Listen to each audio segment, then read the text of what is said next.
Tirur Gulf മാർക്കറ്റിൽ വൻ തീപിടുത്തം. 2 മൊബൈൽ ഷോപ്പുകൾ പൂർണ്ണമായും 5 കടകൾ ഭാഗികമായും കത്തി നശിച്ചു. വെള്ളിയാഴ്ച ഉച്ചയോടെയായിരുന്നു സംഭവം. തിരൂർ ഗൾഫ് മാർക്കറ്റിൽ വെള്ളിയാഴ്ച ഉച്ചയോടെയുണ്ടായ തീപിടുത്തത്തിൽ 2 മൊബൈൽ ഷോപ്പുകൾ പൂർണ്ണമായും സമീപത്തെ 5 കടകൾ ഭാഗികമായും കത്തി നശിച്ചു.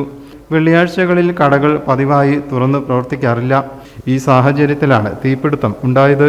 തിരൂർ, താനൂർ, പൊന്നാനി എന്നിവിടങ്ങളിൽ നിന്നുള്ള 3 ഫയർഫോഴ്സ് യൂണിറ്റുകളും നാട്ടുകാരും കച്ചവടക്കാരും ചേർന്നാണ് രക്ഷാപ്രവർത്തനം നടത്തിയത്.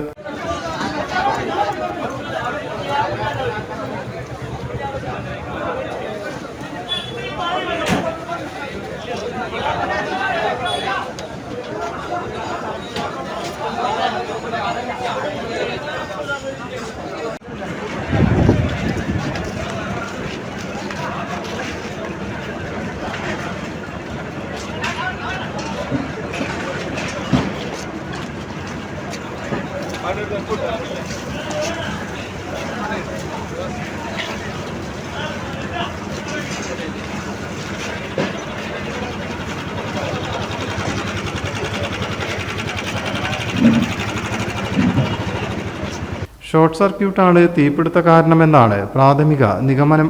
നാശനഷ്ടത്തിന്റെ കൃത്യമായ വിവരങ്ങൾ ലഭ്യമായിട്ടില്ല. News bureau, Tirur.